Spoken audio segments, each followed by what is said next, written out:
So I'm working on a big concrete job. Can I just get my sledgehammer and start smashing? Do I need math skills to figure out how to put the rebar down? Yes. Okay. Huge smile on her face, eh? She does like heavy equipment. I'm Sue DL, and I'm on a mission to remodel homes, people, and myself. I'll try anything and everything, at least once. I'm looking for a Big Daddy, but you are clearly not him. How are you? I'm Sue. Good, I'm Shirley. Hi, Shirley. Nice to meet you. Nice to meet you too.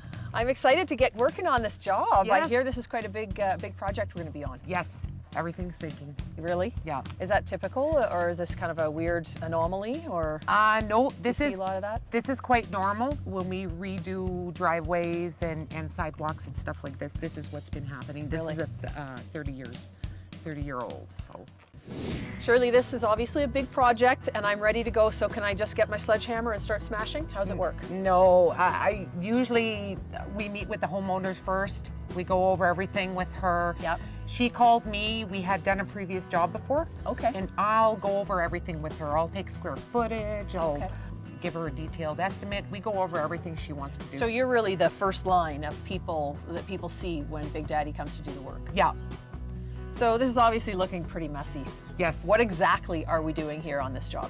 Well, we're going to start from the sidewalk in the back of the gate, and Yep. then we're going to break everything out, including the driveway. Okay. And then we're going to add a little extension on the shed pad. Okay. On And the then other we're side? going to do it all in broom finish, and it's going to be to level and grade, and it's going to look great.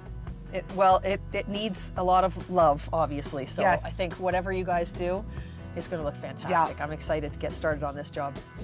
Well, we've got a beautiful day to get to work, don't we? Yeah, for sure. Sue, this is Big Daddy. This is Steve. Hi, Steve. Nice to meet you. Nice to finally meet you. I How are you know. doing today? I am doing great. I'm ready to get to work with you. All right, sounds good. I think we better get some proper gear on you first things first. Yeah, I'm sure working with concrete, you have to have all the proper safety equipment, don't you?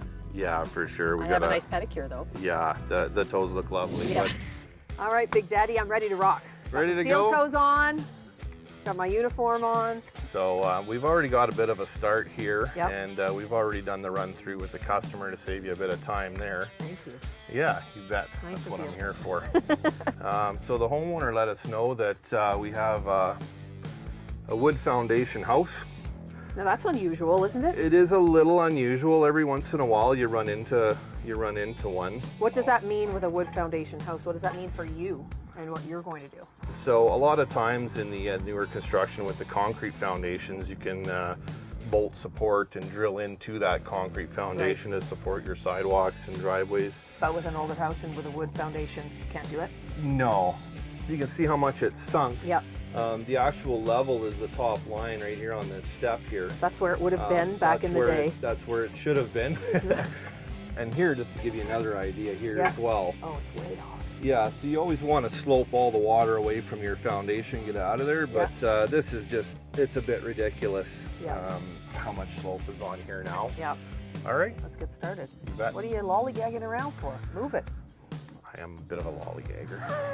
So Steve walked me through the safety aspects of driving that Bobcat. That is one heavy-duty piece of equipment, man. It can do some serious damage. So I've learned some lessons, and I'm going to share them with you. If you're ever behind the wheel of one of those little Bobcats and hammering out some concrete in a driveway, just remember, heel, toe, right, left, forward, back. I don't know what I was doing back there. Okay, get in there. Oh, really? You're not going to get in and show me first? No, just use the hand points there and just climb up. Have you met me? Oh, I'm at Callaway Park. You got a little bit more room than I do in there. Okay, there you go. What could possibly go wrong? Yep. Now just pull your arm handle on the, tilt the handle. Yep. All the way, don't be scared. Okay. That's it. And pull it up. Yep. It's stuck. It's stuck. Steve, I broke it. Yeah. How do I get it out? It shouldn't be stuck. You got to lift your arms with your feet. Wow.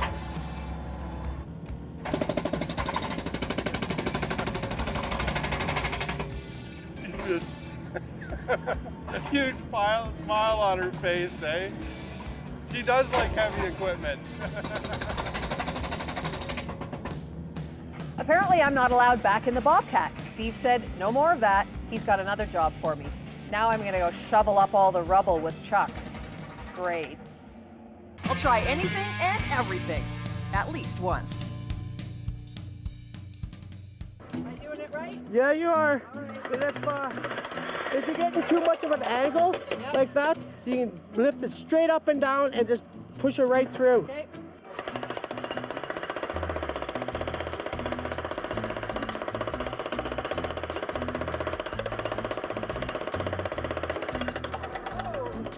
Okay, so I have no feeling in my hands. Jackhammering is hard. Wow, I can feel every muscle in my upper body just from doing that little bit. That's why I'm leaving Chuck, because there's another 2 hours work and I'm not doing it. Nuh-uh. Steve, why are you just standing around? Let's get to work. Oh, that was what I was gonna say to you. Stop lollygagging. All right, well, let's grab a sledgehammer here and we'll get this form put in. Okay, no problem. Form setting 101 here. Yeah.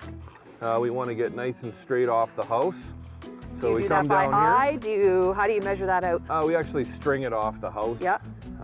Get a nice straight line. We've marked it on the curb here. Okay, Here you go. I'll start it for you. thanks. Right Yeah. there, you just want to about a 1/4 inch above your form there. Hold the sledgehammer nice and tight.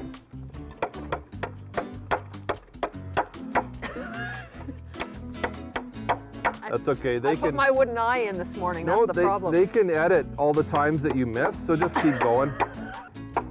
Look at that. And it's all the way in too. Good job. Thank you. Okay, so now what we do, we just put a string line nail. Okay. And the string line, when we stretch it out and hold it tight, it's always going to be straight and it's always going to be level. Makes sense.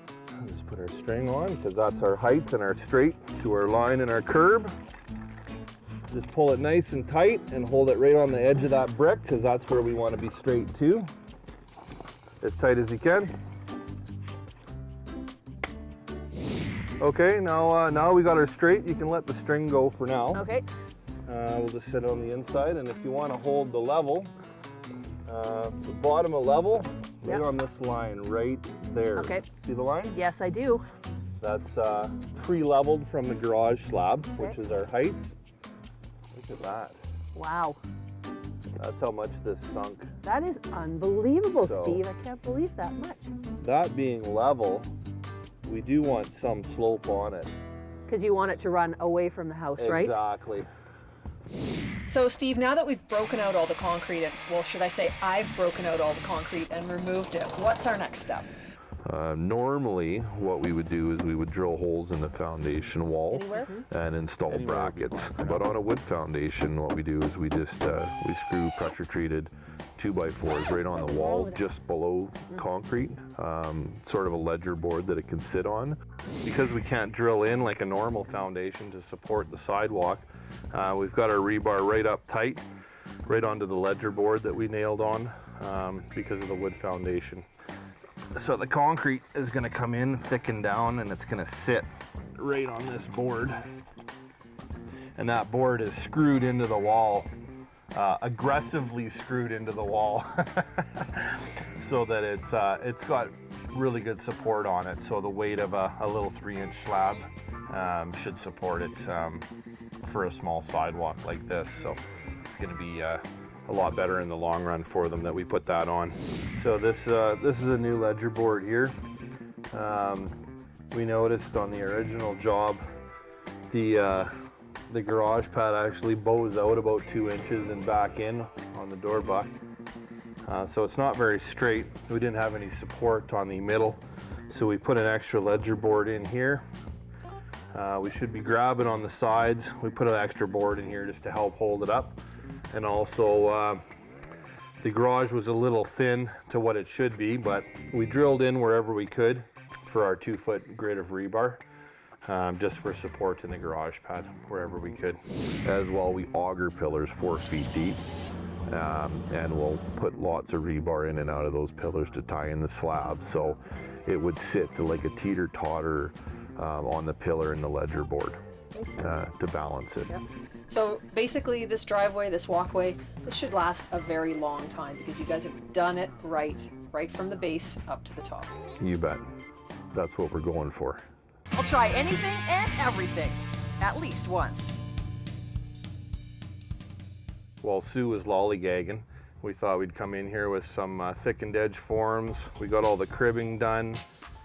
We just wanted to thicken it down to grade, so if they take some time getting the landscape built up properly, the gravel won't wash out and undermine the driveway. Also the sonotube. We've got some good bars bent into here for support. It's all tied into the concrete surrounding it now. Created even somewhat of a beam all the way through all the sonotubes around, just to create a little bit more support. So obviously when you have different situations with different types of homes, you need to know how things work, what doesn't work, so that you can obviously lay the proper groundwork before you put any concrete down. Yeah, it's very important. If you don't do it right, it's not going to hold up. And I mean, sure, it might look good for the first year or whatever, but you know, in the long run, we want it to hold up for years to come, right? So do you think that's typical practice in the concrete industry? it's something we pride ourselves on. I don't know if it's general practice. A lot of it is put it together quickly to make your money in the industry. So you got to really watch who you pick. So now that we reestablished our heights and reset our grades, there was a few minor changes that we talked to with the customer. Right here as well, we also got the riser cribbed in here, just to put that step back in. It was a bit over sloped and very steep, even the way they had it before. So we conferred with the homeowner and decided this would be the best way to put it back together. So you can see how the concrete flows underneath. So basically the concrete will come to the top height here, and the bottom of the concrete will flow right underneath of the riser down to this gravel. And there's lots of room that the concrete all ties in there, so it's all one solid piece of concrete, even though there's that step in there. So now gravel's in. Yeah, and we want to rake and level it. It's very important to get a nice even slab of concrete. So we measure, string line, measure, and hand rake everything. So pull the strings tight over the forms and just do a little measurement and make sure. Want to be about a ½ an inch high right now because we're going to tamp it. It usually goes down a good ½ an inch, and it's perfect. And then we want to compact it really well, so we'll run over it with the plate tamper good couple times and make sure we get proper compaction and a good level. Once that's done, we can basically throw in the rebar. We use a standard 10 mil rebar, 2 foot on center, so that would be a grid each way, 2 feet apart. We'll tie it all together with wire to make sure it holds together. Do I need math skills to figure out how to put the rebar down? Yes. Okay. That should be no problem at all. Hopefully at least you got your grade 10. Yeah. I mean, because if your base is wrong, is that what forces concrete to crack? Yeah, if your slab isn't level, because you screed it level on the top, so if your gravel is level on the bottom, you get a nice even thickness throughout. So concrete is going to crack where it's thinner. So if your gravel base is up and down, it's going to be more likely to crack where it's thinner and not where you put your control joints. So now that the bar is in and we tie it with the wire really well, now we can lift it up when we do the pour. Why is that important? It's very important to have that rebar in the middle of the concrete. It doesn't do any good, makes it way easier to break it out after. When it's on the bottom, but when it's up in the concrete, it's got so much more strength to it. So you want the rebar sort of in the middle of the concrete. Exactly. Pour, yeah. to give it its strength and durability. This is the tossing of the grade pin. It's when the job's complete. We just toss in some grade pins for the finishing crew. So when they get here, what they'll do is they'll string from form to form and tap the pins down to the perfect concrete height so they have something to screed to in the middle. And makes it nice level product. And they look cool. I'll try anything and everything, at least once. All right. You can dump it right over here in the corner by the rake here. Where? Oh, okay. In, not out. Oh my God. It's heavy. Bend with Oh your my knees.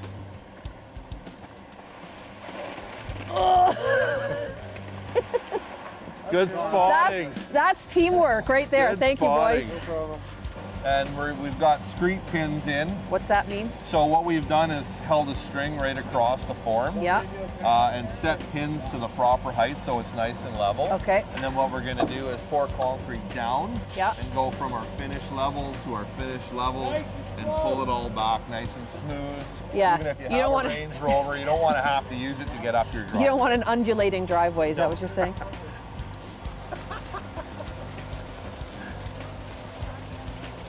You can just, shovel it up, right, get it here. right onto that garage pad there. There you go, guys. I'm helping out a bit here. There. Make sure you get it all. Don't.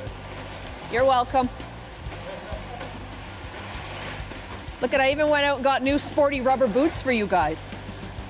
Still living the dream? This is very helpful for you, isn't it? You get a raise yet for all your jokes? I know, No? I can tell. In your Nothing? eyes, I can see it. The price is sometimes very, very surprising to a lot of people, and it really is quite expensive. A lot of things have to come together to get concrete in. Yeah. And So is it expensive because of the labor and just trucking it in and trucking, gravel, manpower? The rebar is expensive. So here you go. So we're going to screed to those pins now. because that pin tells you where the height you want this Yeah. concrete to be at. Yeah. So He's using that as float his over the judge. pin. Yeah. Drive the pin down. Yeah. Right in, and then just leave that mark there.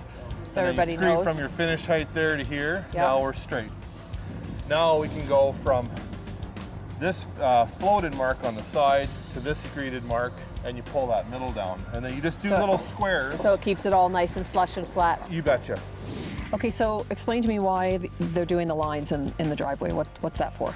They're called cuts or control joints, and Yep. Basically it controls the cracking in the concrete. Because we know concrete is going to crack. It does crack with our harsh Alberta winters and Yeah. frost heave. The ground's always expanding and contracting, and it can heave up and settle it down, and so it's designed to crack. So what we do is we put the cuts in so it cracks inside. It just weakens it okay. a little bit where Yep. it's cut down. So the crack will naturally go where the concrete is a bit weaker. I've seen concrete crack right beside a cut, Really? 2 inches away and right down. And I Turn mean, it all. a stamp will hide it because with the pattern Right. of the stamp. Yeah. You don't So see it as clearly. You don't but see it as much. You do actually a saw cut in it if they want cuts in it. Yeah. Even we prefer not to do cuts Yeah. in it. Dialed in. I'm ready to rock. Okay, so you just want to go Teach me, along. Big Daddy. You just drop it in. Oh, and it I just wondered. makes the Yes. edge round, Yeah, right? yeah, So yeah. I wondered how you what you did want that. to do is you lift here, Okay. drive it along like this, and then you can tip it and come back this way. What Okay. you want to do, this is just the first edge. Okay. And then someone will go smooth up what I. Yeah, what you mess up. So Yeah. you gotta watch you don't push too hard because it's really soft right now. Yeah. I was just joking. It was Okay. getting hard. I like to see people jump. Yeah. That's my thing. Thank you. So you can just go along like this, Okay. and then what you want to do is just tip it ever so slightly, and just roll it right along. And did you want to follow along behind me And and then- fix it? Yeah. Okay. Sounds good. Because Yeah. it's picking up the corner stuff. Is that all right? Yeah, that's fine. You're just trying to make the The edge be round. edge nice and round. Push the rocks in. Now on the corner. Yeah, just go up to the edge, and then come from the other way. And just basically you want that little line. Yep. That's when we do the finish cuts. Okay. That's what we want to see. Not the big fat line, just a very skinny line. That's what I meant to do. So after when we broom it, Yeah. then we'll do the final cuts in there again. Okay. Final edges and final cuts, and it'll just rub the broom out and make those smooth control joints and edges. Rain's been an issue, right? We were at the other job and we were hoping to get that finished, but the rain, it delayed us. So you guys had to go ahead and do that one, and we moved to this job, and again, there's been some rain. So how does that affect you and what you do? Well, it can really affect the finish. It can weaken the concrete, depending on how much it rains as well. And when it rains is opposed to how hard it gets. Yeah. And timing is everything. So we keep a very close eye on the weather. You actually have an app on your phone that you check, I've got a don't couple you? of them, Yeah. and I check them probably about 4 different ones to make sure. Check the radar, check the couple different ones, the global. And So what is the problem? If there's been too much rain, what happens underneath before you lay the concrete? if it's too wet underneath it, like I say, it can bleed up and weaken the concrete. Yeah. You don't want to add too much water to the concrete. It definitely can weaken it. And I always tell the homeowners, it depends on the weather, and if it rains too much, we will not pour at all on those days. If it pours, there's no pour. There's no pour. Yeah. I've learned that homeowners really need to know who is doing their job. Do they spend time with you beforehand to make sure that they know exactly what you want and explain to you in turn what you're going to get and how your job will look in the end? Do they show up with clean product? Do they check the weather? Because you can't have too much rain, as we know, to pour a concrete job. So are they paying attention to the little details? Have a plan. Know what you want. Yeah. Like, even if you're not going to do it, do you want a hot tub pad later? Or are you going to do this later? Are Yeah. you going to add on here? We put our 100% into helping, and I'll go out of my way to go back and give them a hand, and even show them how to seal sometimes. Really? Yeah. Nice. Yeah. So you're kind of part of the family once you're finished. Yeah, I guess so. And they want, and how can they not want that handsome face to That's come what back I again said, and yeah. again? There you go. Do you think they're ready for me to write my name in it yet? I've never heard that one before. Dan, she wants to write her name in it. You don't mind, do you, Dad? Oh, no. Okay, perfect. Isn't that funny? I'll just walk out on that board there and do it right in the middle. That's like everybody says that. Really? And I tell them they can put it right next to their face. And print goes next to face print. Yeah. Fair enough. Good one. I'm not working in these conditions, forget it. For more information on this episode and all things concrete, visit facebook.com/remodelitwithher.